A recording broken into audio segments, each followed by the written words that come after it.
A gente está bem perto, irmãos, então, do fim de Gálatas. A gente percorreu esse livro tentando ouvir do Senhor o que ele tinha para nos ensinar. E eu, sinceramente, acho que é um texto muito inspirador para a gente, muito mesmo. E é um texto que se mostra, pelo menos para mim, ainda muito necessário. Porque muitas vezes na Bíblia a gente tem um pouco de dificuldade de transpor o assunto da Bíblia, do texto, para a nossa vida concreta. Gálatas é um livro que apresenta um pouco essa dificuldade, mas ainda assim eu acho que foi muito útil para a gente. Então, quando a gente chega agora aqui no final, a gente vai estar no capítulo 5 hoje, tá? A partir do versículo 13. E a gente do 13 vai até o final do capítulo. Mas nesse ponto que a gente está da narrativa, Paulo está concluindo o seu argumento. E basicamente, para todos vocês que estavam comigo nesse percurso todo, vez após vez, semana após semana, a gente está sendo relembrado ininterruptamente de que a salvação é única e exclusivamente pela graça de Deus. Irmãos, a gente não pode cansar de repetir isso para nós mesmos. A gente, às vezes, pega esse tipo de palavra e usa para se contrapor a outras igrejas que ensinam coisas diferentes. Isso é importante, mas é importante também a gente dizer para nós mesmos, a gente relembrar para a gente mesmo que a salvação se dá única e exclusivamente pela graça de Deus. O que isso significa? Eu e você não temos a obrigação de obedecer a um conjunto de regras, a lei, de forma perfeita para ser salvo. Essa é a questão. Para estar em paz com Deus, você não precisa ser perfeito no cumprimento da lei e assim você conquista algo de Deus. Não funciona assim. E aí Paulo vem desenvolvendo, a gente não vai repetir, obviamente, né, o argumento de que toda vez que a gente coloca coisas que o Senhor não pediu que a gente faça como critério para estar em paz com Ele, a gente quebra o Evangelho. A gente corrompe o Evangelho, a gente diminui o poder do Evangelho e assim a gente se prende de novo. No caso específico de Gálatas, era a circuncisão. Paulo está explicando, vocês não são judeus, vocês não são circuncidados, vocês não precisam se circuncidar para virarem cristãos.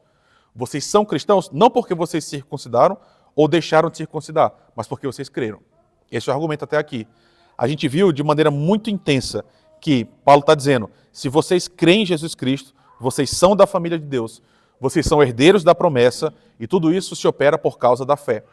A mesma fé que Abraão teve e por isso ele foi aceito, a gente tem também e a gente aceita pela fé, não pela lei.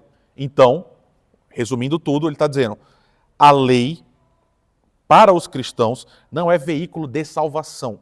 A gente não é salvo por cumprir muito a lei, por cumprir pouco a lei. Não é assim que se opera. A questão, então, que surge a partir disso, e perceba, a gente está no capítulo 5, versículo 13. Todo o resto do livro todo foi para dizer o seguinte, gente, vocês não precisam cumprir a lei. A lei não é central na vida do cristão. Paulo está falando isso tudo. Surge uma pergunta que, inclusive, surgiu na vez que a gente estava na semana passada. Quando a gente está falando o tempo todo, a gente não precisa cumprir lei, não precisa cumprir a lei, então as pessoas perguntam, naturalmente, não, peraí, se a gente está enfatizando isso, então a gente pode fazer o que a gente quiser? A gente pode viver baseado em nós mesmos, já que a gente morreu para a lei? É isso que Paulo vai tratar a partir de agora, versículo 13, então, do capítulo 5. Então, todo esse argumento está indo numa direção, Paulo vai completar agora com uma correção de uma possível distorção. Ele diz, versículo 13, porque vocês, irmãos, foram chamados à liberdade, mas não usem a liberdade para dar ocasião à carne. Pelo contrário, sejam servos uns dos outros pelo amor. Porque toda a lei se cumpre em um só preceito, a saber, ame o seu próximo como você mesmo. Mas, se vocês ficam mordendo e devorando uns aos outros, tenham cuidado para que não sejam mutuamente destruídos. Digo, porém, o seguinte, vivam no Espírito e vocês jamais satisfarão os desejos da carne. Porque a carne luta contra o Espírito e o Espírito luta contra a carne, porque são opostos entre si, para que vocês não façam o que querem. Mas, se são guiados pelo Espírito, vocês não estão debaixo da lei. Ora, as obras da carne são conhecidas e são imoralidade sexual, impureza, libertinagem, idolatria, feitiçarias, inimizade, rixas, ciúmes, iras, discórdias, divisões, facções, invejas, bebedeiras, orgias e coisas semelhantes a essas. Declaro a vocês, como antes já os preveni, que os que praticam tais coisas não herdarão o reino de Deus. Mas o fruto do Espírito é amor, alegria, paz, longanimidade, benignidade, bondade, fidelidade, mansidão e domínio próprio. Contra essas coisas não há lei. E os que são de Cristo Jesus crucificaram a carne com as suas paixões e os seus desejos. Se vivemos no Espírito, andemos também no Espírito, não nos deixemos possuir de vanglória, provocando uns aos outros e tendo inveja uns dos outros. Obrigado por essa palavra, Senhor. Muito obrigado mais uma vez pela liberdade que a gente tem aqui no Brasil de se juntar, ler essa palavra, falar sobre ela, e a gente faz isso na esperança que o Senhor nos encontre hoje, que o Senhor alimente as nossas almas, o Senhor dirija os nossos passos, porque a gente quer ser parecido contigo, Senhor. Então, por favor, tenha misericórdia de nós. É o que te pedimos no nome de Jesus. Amém. O começo do argumento. Qual é? Paulo faz uma declaração absolutamente taxativa. Ele diz: meus irmãos, vocês foram chamados à liberdade. E sabe, essa palavra é curiosa, né? Liberdade. O que significa liberdade? Esse é o tipo de vídeo que inclusive tem no YouTube, né? As pessoas estão andando no meio da rua, chega para a pessoa e fala: o que é liberdade? E aí é um tipo de palavra que você e eu usamos o tempo todo, que a gente trabalha com ela com frequência na nossa vida, mas que é difícil definir no momento que a gente tem essa tarefa, essa incumbência. O que é liberdade? Nesse sentido específico que a gente está tratando aqui, lembra, a Bíblia foi escrita em grego. A palavra grega que aparece aqui como liberdade tem uma noção de alguém que não se encontra mais sobre um jugo. O que é um jugo? Como é o nome em português, além de jugo, que pode ser também? Uma canga, que pode ser aquele negócio que você bota na praia, né? Mas como, né? Não acho que é da vência de vocês, mas canga é aquele negócio que você coloca no animal, certo? E ele caminha. Então, a palavra liberdade aqui está em oposição com jugo. Alguém que não tem mais um jugo. Mas, refinando ainda mais o conceito, essa palavra deriva de uma noção de contrato. Então a ideia, você assina um contrato, você tem cláusulas a cumprir. Você é livre na medida em que você agora não precisa mais cumprir as cláusulas desse contrato, os termos dele. Essa é a palavra que Paulo está usando. Então ele dizendo, vocês foram chamados para a liberdade. E sabe, irmãos, um pastor tratando desse termo, me chamou a atenção, eu acho que ele está coberto de razão. Se você pede para pessoas relacionarem palavras a cristãos, dificilmente alguém vai falar liberdade. Você fala, o que caracteriza um cristão? Muito raramente as pessoas dizem alguém livre. Pelo contrário, a noção é, cristãos são pessoas presas, são pessoas confinadas. Mas o que Paulo está dizendo aqui é justamente o contrário. Vocês foram chamados à liberdade. Então, ele está dizendo, vocês, irmãos da igreja da Galácia, vocês não foram chamados a viver presos, vocês foram chamados a viver com gente livre. O que isso significa? Essa é a questão. E aí, liberdade é uma palavra absolutamente mal compreendida, né? Porque algumas pessoas interpretam como ausência total de limitações, né? O que é alguém livre? O que é alguém que é verdadeiramente livre? Alguém que faz o que quer fazer. Normalmente é assim que a gente compreende. O que necessariamente esvazia o próprio conceito de liberdade. A liberdade não pode ser uma ausência total de limitações. Não sei se você já parou para pensar nisso, mas se você só faz o que você quer, na verdade esse é um novo tipo de prisão, né? Que é a prisão do seu próprio apetite. Então, o que a Bíblia trabalha com liberdade, especialmente nesse texto aqui? Não é você poder fazer absolutamente tudo o que você quer o tempo todo. Não é isso. O que é liberdade? Nesse sentido aqui, liberdade é você estar em paz com Deus o tempo inteiro, irmãos. E todas as pessoas que se aproximam da religião, se aproximam com esse desejo. Você acredita que existe algum tipo de divindade e a sua vida vai ser percorrer um estado de coisa em que você está em paz com essa divindade. Paulo está dizendo, meus irmãos, vocês foram chamados à liberdade, ou seja, vocês foram chamados a viver como gente que está em paz com Deus, que não precisa mais cumprir um contrato para ser aceito por Deus. A ideia de liberdade aqui é você saber e ter a plena consciência de que você é salvo, de que você já está numa condição com Deus de plena harmonia. Então, você não tem uma lei que você tem que cumprir perfeitamente. Paulo está dizendo, você foi chamado para isso. Então, toda essa lei do Antigo Testamento não é mais critério para você ser aceito por Deus. Você é aceito por Deus com base em outras coisas. A obra completa de Jesus Cristo. Só que aí Paulo vai além. E aí ele se adianta para corrigir uma má compreensão. Ele diz, Vocês foram chamados para a liberdade, mas não usem a liberdade para dar ocasião à carne. Porque, irmãos, o ser humano, ele é como ele sempre foi, tá? O pessoal da Bíblia aqui é basicamente no cerne de si, no seu coração, é igual um brasileiro de hoje em dia. Então, você conhece provavelmente igrejas e pastores que enfatizam muito a graça. Fala assim, irmãos, a gente não precisa cumprir nada. Graça, amor de Deus. Graça, graça, amor, amor o tempo todo. Normalmente, as pessoas dessa igreja falam assim, gente, beleza. Vamos viver a nossa vida, porque Deus é um Deus gracioso, Deus é um Deus amoroso. Então vamos fazer o que a gente quer, porque agora o que Jesus fez por mim já é suficiente, não depende mais de mim. Paulo está falando, gente, cuidado, vocês são livres, sim, mas vocês não podem usar essa liberdade para dar lugar à carne. Ou seja, não façam um mau uso desse direito de vocês. É outra forma de dizer, ser livre não significa servir a sua própria carne. E aí é curioso, se Paulo está construindo esse argumento e ele está desenvolvendo, ele diz o seguinte, gente, vocês são livres, mas não usem a liberdade para dar ocasião à carne. O que você espera que ele diz? Então, obedeçam os preceitos, certo?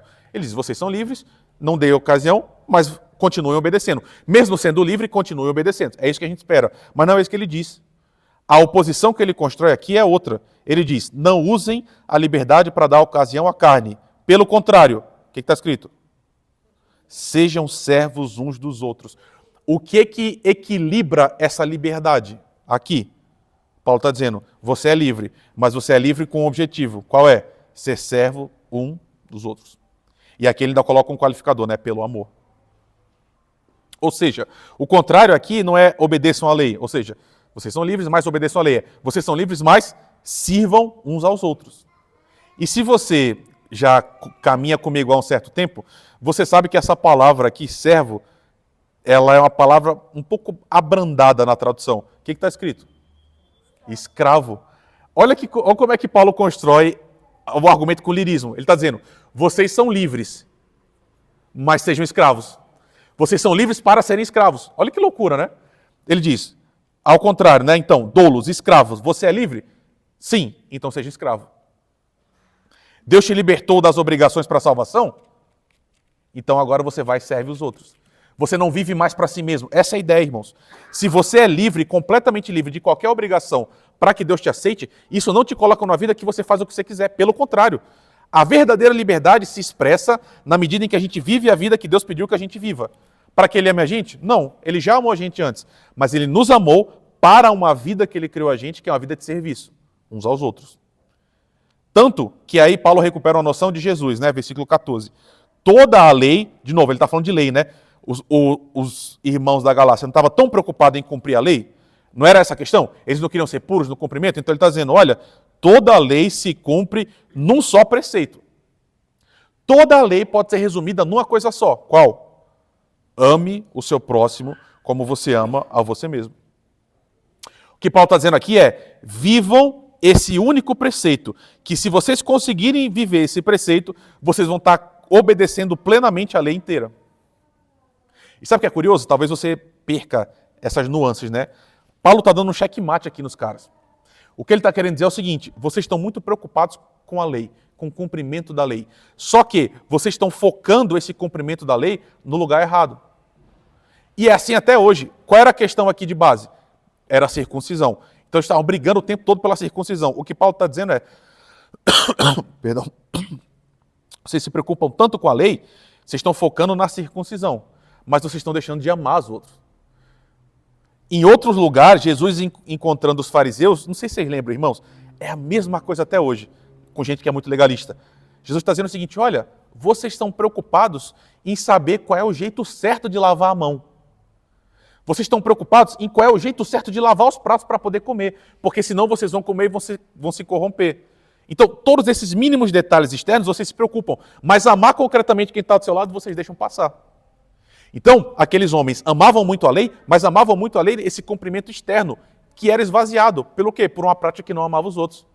Paulo está dizendo, vocês querem cumprir a lei de verdade? Vocês querem realmente viver para Deus? Então ame seu irmão. Se você amar seu irmão como você ama você mesmo, você vai estar cumprindo a lei inteira.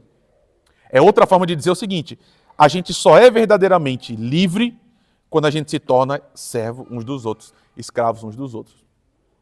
Então, assim, eu não sei se você está me acompanhando, mas eu amo essa carta. Por quê? Paulo está dizendo o seguinte, gente, esquece essa parada de ficar cumprindo coisa para Deus chamar. Deus já te ama. Você já é um filho de Deus. Você já tem acesso a todas as promessas. Você é herdeiro, co-herdeiro com Jesus. Então você pode fazer tudo que você quiser? Não. Você foi liberto para uma vida agora de serviço uns dos outros. Por isso ele caminha no argumento para colocar uma negativa. Olha aí no versículo 15. Mas, se vocês ficarem mordendo e devorando uns aos outros, tenham cuidado para que não sejam mutuamente destruídos. Curioso, né? O que ele está mostrando aqui para a gente é o seguinte. Quando uma comunidade ela envereda por esse caminho de ficar colocando sobre as outras pessoas assim, obrigações que vão além do evangelho, o que acontece é autofagia. A comunidade começa a se devorar. Ele está dizendo, gente, eu vou tentar traduzir para vocês, tá? O que ele está dizendo é o seguinte, olha, vocês têm que amar uns aos outros, vocês são livres, mas vocês têm que se amar, você não pode ver de qualquer jeito. Por quê? Porque eu sei que vocês estão se comendo, vocês estão se devorando, vocês estão se alimentando de vocês mesmos, se destruindo, porque vocês estão brigando. Um povo está dizendo uma coisa, o outro está dizendo outra, ninguém está servindo ninguém, vocês estão só se devorando, e se devorando, vocês vão se destruir. E essa é precisamente a questão dos judaizantes. Por quê? Irmãos, vocês sabem disso, vocês já viveram isso, eu tenho certeza. Quando aparece na igreja uma pessoa que é legalista, e por legalista estou dizendo uma pessoa que coloca critérios de comportamento para a pessoa poder ser crente ou não, essas pessoas na igreja elas viram bússolas morais. O que isso significa? Sendo bússola moral, elas se transformam em panótico. Essa palavra difícil hoje, né? O que é panótico? Alguém tem noção disso? Vou te ajudar. O que é o panótico de Foucault?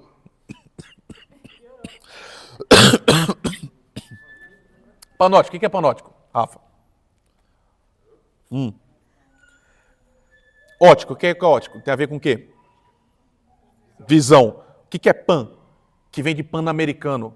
Vários, é total.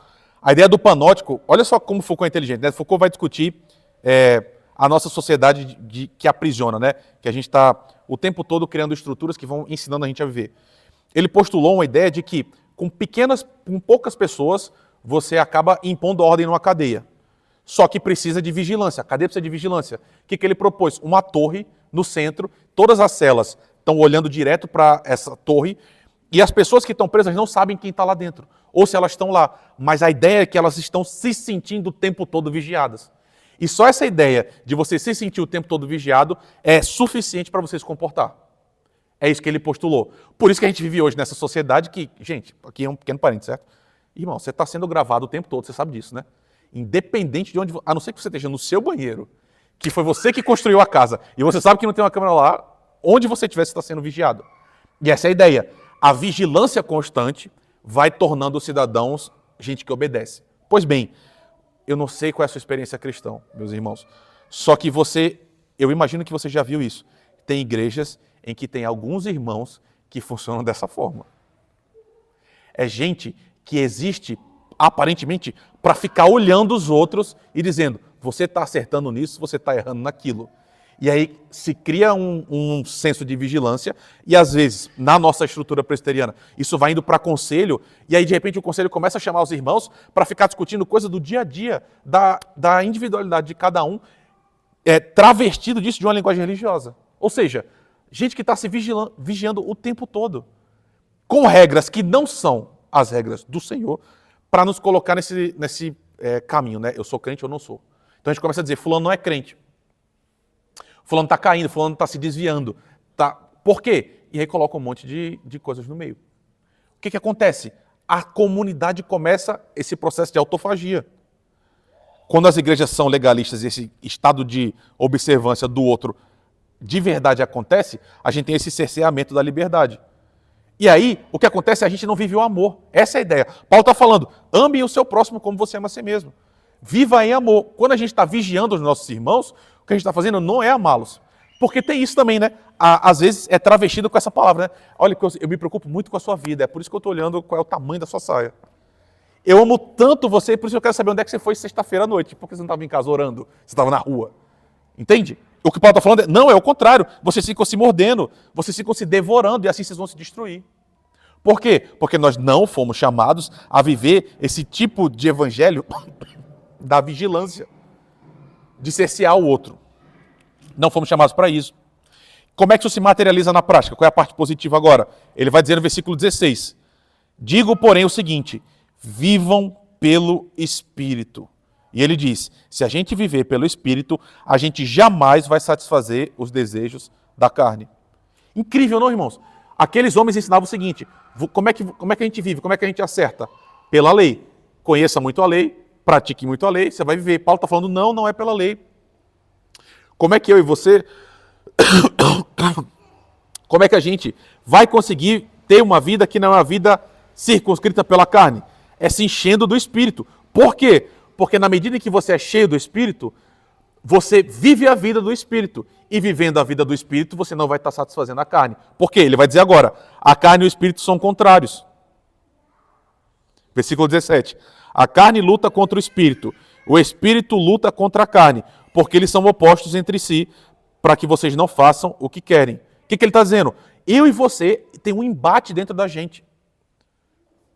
Nós temos o Espírito de Deus e nós temos a nossa carne. Irmãos, de novo, repito, carne aqui não é uma noção platônica, certo? O que Paulo está dizendo não é que o nosso corpo é ruim em si mesmo, a matéria, coisa que a gente pega é ruim. Não é essa a ideia. O que ele está dizendo é que existe um princípio em nós que é o Espírito que deriva direto do jardim. Quer dizer o seguinte, eu sou o meu próprio dono. Eu quero ter o conhecimento do bem e do mal, eu quero dizer o que é certo para mim. Paulo está dizendo, todo mundo tem isso dentro de si o tempo todo. Só que você também tem o Espírito. Você quer obedecer a Deus, você quer servir, só que tem a sua carne dentro de você.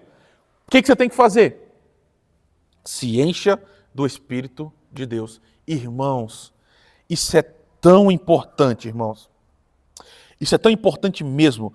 Paulo está dizendo o seguinte, olha, vocês não devem viver sob a lei nesse sentido de aprisionado, mas vocês também não podem ser a própria lei de vocês, porque se vocês forem a própria lei de vocês, vocês vão viver pela carne. Como é que a gente sai dessa? Meus irmãos, se você... Vamos para a parte prática. Você quer servir a Deus, você quer amar a Deus, você quer ver uma vida de vitória do pecado. O que você faz? Não é ler mais a Bíblia. Não é orar mais, num sentido de ritual, né? Não é essa ideia. Se eu for muito para a igreja, eu vou ser cheio de Deus. Se eu for ler... Não é assim que funciona. O que eu quero dizer para você é o seguinte, a gente não consegue fabricar essa força para vencer o pecado. Paulo está dizendo, a gente precisa do Espírito de Deus em nós. Por quê? Porque quanto mais o Espírito de Deus a gente tem em nós, mais a gente vive como o Espírito vive. E aqui ele vai colocar uma noção para a gente absolutamente fundamental. Qual é? Existem dois tipos de obra, as da carne e as do Espírito. Se a gente vive pela carne, o que vai aparecer na nossa vida são essas obras. E o contrário também é verdade. Se essas obras aparecem, isso mostra que a gente está no caminho errado. Ou seja, o que eu estou querendo te mostrar? A lei, ela continua sendo um norte para a gente. Essa é a vida que o Senhor nos ensinou a viver, essa lei moral de Deus, né? A gente ainda tem como objetivo, como algo, um padrão de uma vida a ser vivida. Só que a gente não tem essa obrigação de vivê-la plenamente para ser aceitos. Então, só tem dois caminhos. Normalmente as pessoas pensam isso, né? Só tem dois caminhos. Ou a gente vive para obedecer toda a lei para ser aceito por Deus, ou então a gente não faz nada, faz o que a gente quer, vive na nossa forma. Ou é só a lei, ou a gente vive sem lei. Paulo está dizendo, existe um terceiro caminho, perdão, que é o caminho daqueles que são guiados pelo Espírito de Deus. Se nós somos guiados pelo Espírito de Deus, versículo 18, nós não estamos mais debaixo da lei. Quem dirige a nossa vida mora em nós, habita em nós e transforma o nosso olhar. Essa é a ideia. Nós começamos a ser levados pelo Espírito de Deus. E aí o próprio Senhor vai nos levando para o caminho que a gente precisa viver. Então, o que cumpre a mim e cumpre a você? Ser cheios do Espírito. É o que Paulo está dizendo o tempo todo. E aí olha o que aparece, versículo 19. Ora, as obras da carne são conhecidas e são. E aí ele coloca todo esse rol, tá? Eu não vou ler de novo, mas a gente leu no começo, né? Eu quero te mostrar o seguinte, existem aqui pelo menos duas categorias principais. Paulo fala aqui sobre imoralidade sexual no começo, porque sempre aparece essa noção. Mas existe uma segunda categoria, Olha só, imoralidade sexual, impureza, libertinagem e tal. Depois ele começa, inimizades, rixas, ciúmes, iras, discórdias, divisões, facções e invejas. Todas essas características que Paulo está chamando obras da carne têm uma noção horizontal. A gente faz contra o outro, certo? Rixa, inveja, ciúme, briga, tudo isso tem a ver com a nossa relação horizontal com os nossos irmãos. O que Paulo está dizendo? Todas as vezes que uma igreja legalista surge essas coisas. Quando a gente vive uma igreja que está colocando a lei no centro, o que acontece entre nós é isso. Rixa, divisão, inveja, ira. Paulo está dizendo, irmãos, isso daqui são as obras da carne. Sempre a carne faz emergir esse tipo de prática. O que Paulo está dizendo, de forma muito clara, é o seguinte: se vocês estão agindo assim, o que vocês estão mostrando é que vocês ainda estão dominados pela carne de vocês. Mesmo, e aqui é a parte importante, mesmo que exteriormente vocês estejam vivendo essa lei que vocês estão dizendo que é a perfeita, o que vocês estão evidenciando com a vida concreta de vocês é que a carne está plenamente em ação. Deixa eu traduzir isso para vocês de forma clara. Paulo está dizendo o seguinte: vocês estão brigando o tempo todo. Por quê? Porque uns estão dizendo que tem que guardar o sábado, outros não. Uns estão dizendo que tem que cortar o cabelo, outros não. Uns estão dizendo que tem que comer esse tipo de comida, outros não. Vocês estão brigando por causa dessas coisas. Só que vocês, que querem cumprir a lei acima de todas as coisas, fazem tudo certinho, vocês estão vivendo uma vida que está marcada por isso daqui. Inveja, inimizade, rixa, ciúme. Então, por mais que você obedeça todas essas regras que você está dizendo que é o centro da lei, mostrando que você está brigando com seu irmão, o que você está dizendo é provando para todo mundo que, na verdade, o que você está vivendo é uma vida permeada pela carne e não pelo Espírito de Deus. É outra forma de dizer, irmãos. Eu falo tanto disso, né? Porque isso me deixa incomodado. O que mostra se a gente está no caminho certo ou não são nossas ações externas, irmãos. No sentido de, não são os nossos rituais. Sabe? A circuncisão, a guarda do sábado, toda essa lei era uma questão externa. E eles cumpriam fielmente. Só que outras coisas centrais para o Senhor, eles deixavam emergir. E isso esvaziava completamente esse tipo de religiosidade falha, mentirosa, fraca. Ou seja, é outra forma de dizer o seguinte: se essas coisas aparecem no nosso meio, se a nossa igreja, especificamente falando, é marcada por inimizade, rixa, ciúmes, iras, discórdia, divisões, facções, a gente está mostrando que a gente está vivendo pela carne, não pelo Espírito de Deus. Você entende como o critério da Bíblia para a gente avaliar a gente mesmo é completamente diferente dos critérios que a gente coloca, às vezes? Porque igrejas que não são presbiterianas, igrejas que não são históricas, como é que eles colocam os critérios? O que é uma igreja que está servindo muito a Deus, tá, uma igreja avivada? Normalmente as pessoas colocam critérios que não são esses. No nosso caso, quais são os critérios que a gente coloca? O que é uma igreja fiel? Às vezes a gente coloca o seguinte: doutrina, os nossos credos, nossa liturgia, nossos hinos, e tudo isso é importante, irmãos, mesmo. Tudo isso realmente tem um papel. Mas Paulo está dizendo, isso não é o mais importante. Porque a gente pode ter uma igreja que tem o credo certo, tem a liturgia certa, tem os hinos certos, e a gente está permitindo que no nosso meio surja esse tipo de coisa. E quando esse tipo de coisa surge e está no nosso meio, Paulo está dizendo, é inescapável, nós estamos sendo guiados pela nossa carne. Sabe, aqui embaixo agora, vocês viram, eu imagino, está tendo presbitério. Então os pastores e presbíteros estão juntos para decidir o futuro da igreja. Sabe, irmãos, se no nosso presbitério, ou em qualquer outra das nossas reuniões, o que a gente deixa prevalecer são esse tipo de coisas, ou seja, pastores tendo inveja de outros pastores, igrejas tendo inveja de outras igrejas. E aqui no nosso meio, se você está tendo inveja do seu irmão, se você tem ciúme do seu irmão, se a gente não se fala, se a gente está todo dividido, o que Paulo está dizendo é, não importa o resto das coisas que a gente faz. Não importa se a gente vem aqui no domingo e dá o dízimo, não importa se a gente vem aqui e canta as músicas certas, e a gente declara as coisas certas, o que a gente está mostrando é que o que está dominando a nossa vida é a carne. Por quê? Porque nenhuma igreja que é dominada pelo Espírito de Deus é marcada por divisão, guerra, facção, inveja e ciúmes. Você entende? Então, mais uma vez, olha como é importante e olha como acontece hoje. Paulo está dizendo, uma igreja e aí um crente de verdade, um crente que de fato está vivendo conectado com o Senhor, vai mostrar na sua vida frutos concretos dessa mudança. E o contrário também, né? Se a gente mostra obras da carne, é porque a gente está esvaziado do Espírito. E aí, de novo, né? Paulo está falando de coisas muito reais do dia a dia. Olha como o versículo 22, ele vai dizer o contrário, também é uma coisa muito real, prática, concreta, da vida real. Versículo 22. Mas o fruto do Espírito é... Qual é o fruto do Espírito? Amor, alegria, paz, longanimidade, benignidade, bondade, fidelidade, mansidão e domínio próprio. Eu não sei se você parou para pensar sobre essa metáfora que ele está usando, né? Ele está dizendo o fruto do Espírito. Perceba, da mesma forma como as obras da carne no começo, aqui a maior parte do fruto também tem a ver com as nossas relações horizontais. Por que eu estou dizendo isso? Por que isso é muito importante? Às vezes, irmãos, os pastores vêm aqui, aí chega e aí eles pegam esse trecho aqui da Bíblia, tiram da carta de Gálatas e vai falar sobre o fruto do Espírito de maneira aberta. As obras da carne de maneira aberta. Porque ele está falando assim, não se deixem dominar pelas paixões, né? E a gente pensa que paixões são o quê? Sei lá, orgias, fornicação, sexo. Não é isso que ele está falando. Ele está tratando aqui sobre a igreja. Quando ele fala agora do fruto do Espírito, ele também está falando da igreja. Porque, olha o que ele diz. Amor, paz, longanimidade. O que é longanimidade? Paciência. Amor, paz, paciência, benignidade, bondade, fidelidade, mansidão. Tudo isso daqui tem a ver com as nossas relações. O que Paulo está dizendo? De novo, a gente é ensinado que se a gente é uma igreja cheia do Espírito Santo, a gente também vai demonstrar aquilo que o Espírito Santo é.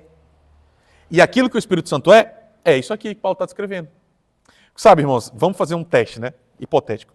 Se a gente chegar hoje para 20 brasileiros que se consideram cristãos e falar assim, o que é uma igreja cheia do Espírito Santo? Quais são as respostas? Falar em línguas é a primeira. O que mais?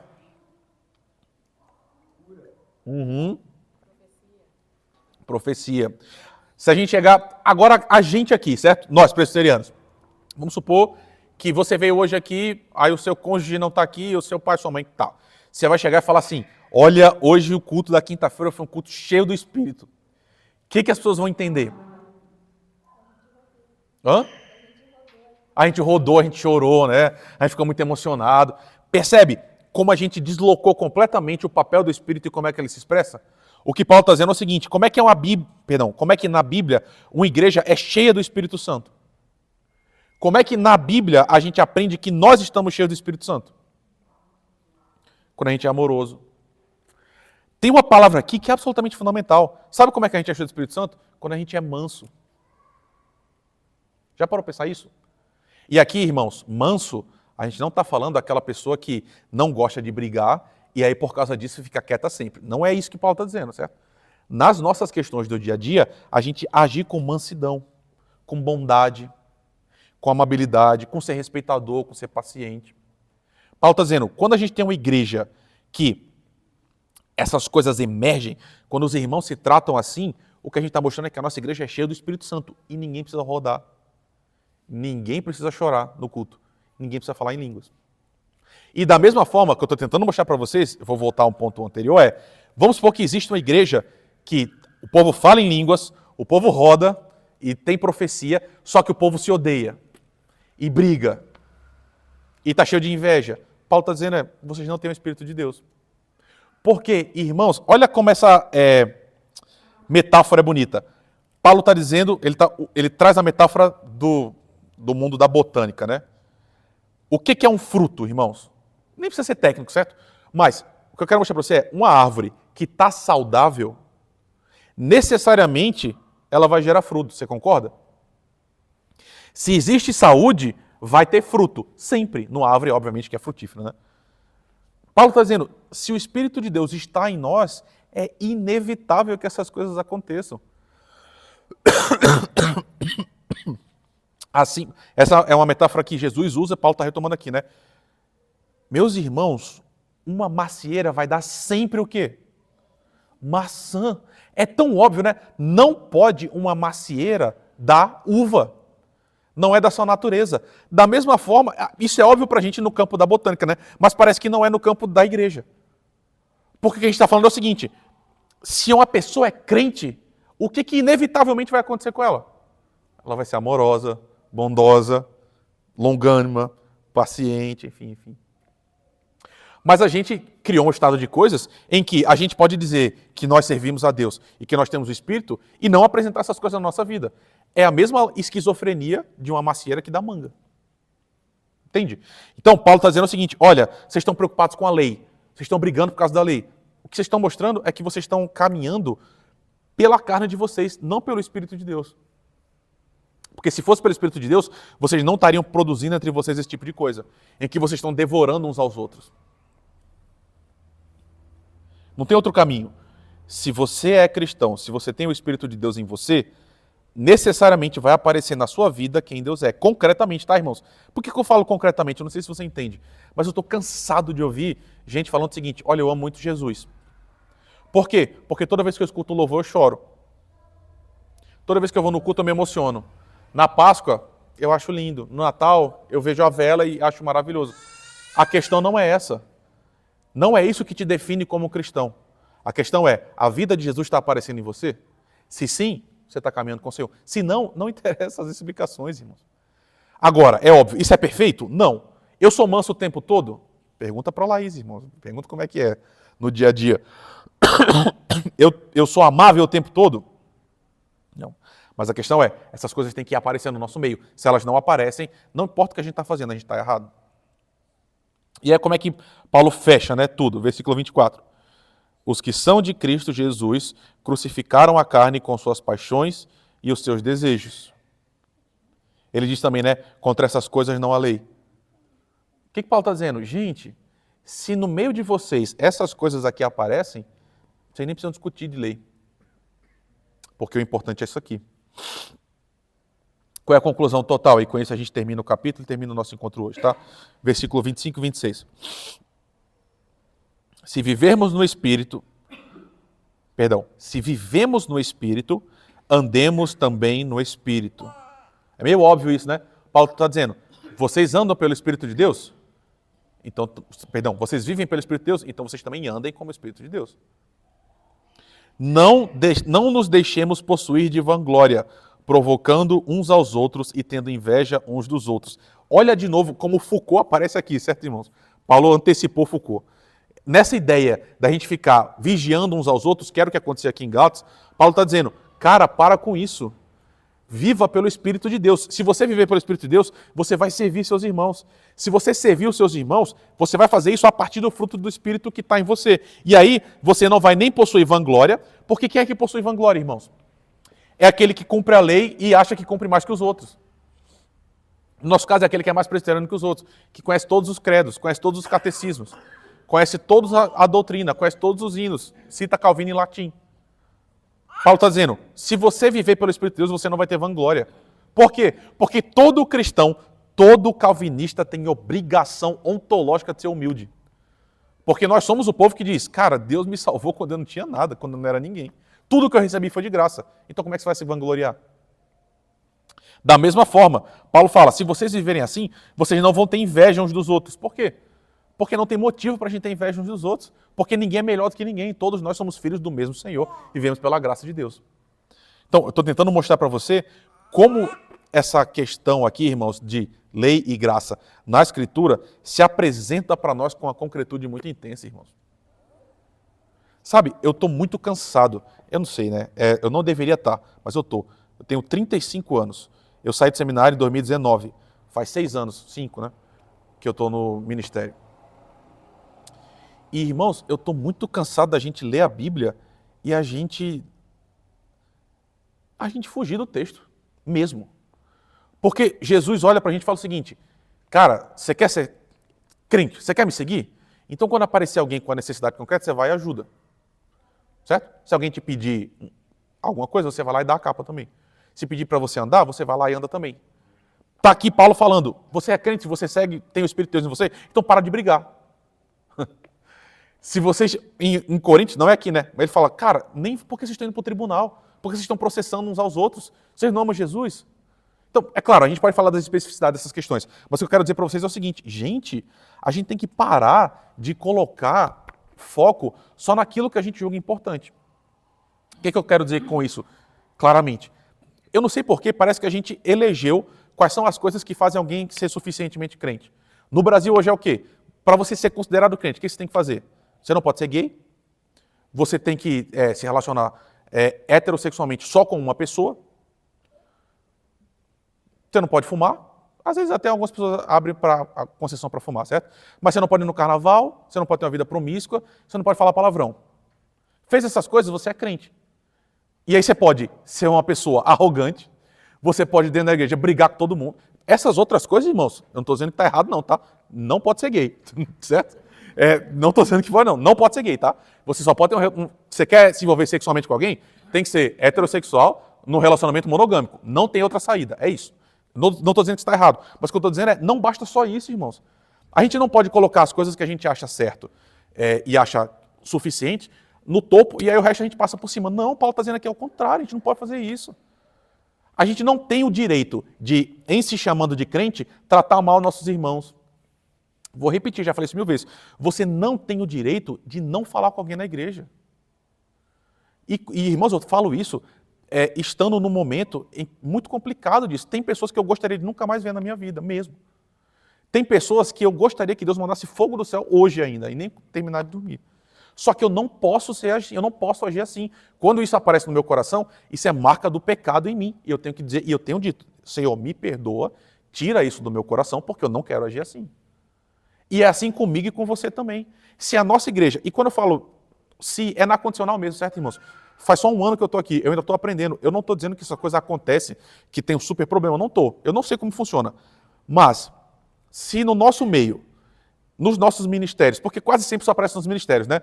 Na decoração, sei lá, no louvor, enfim, nas crianças. Se a gente está brigando uns com os outros, se a gente está se dividindo, de novo, já falei isso 1000 vezes, mas é porque acontece, né?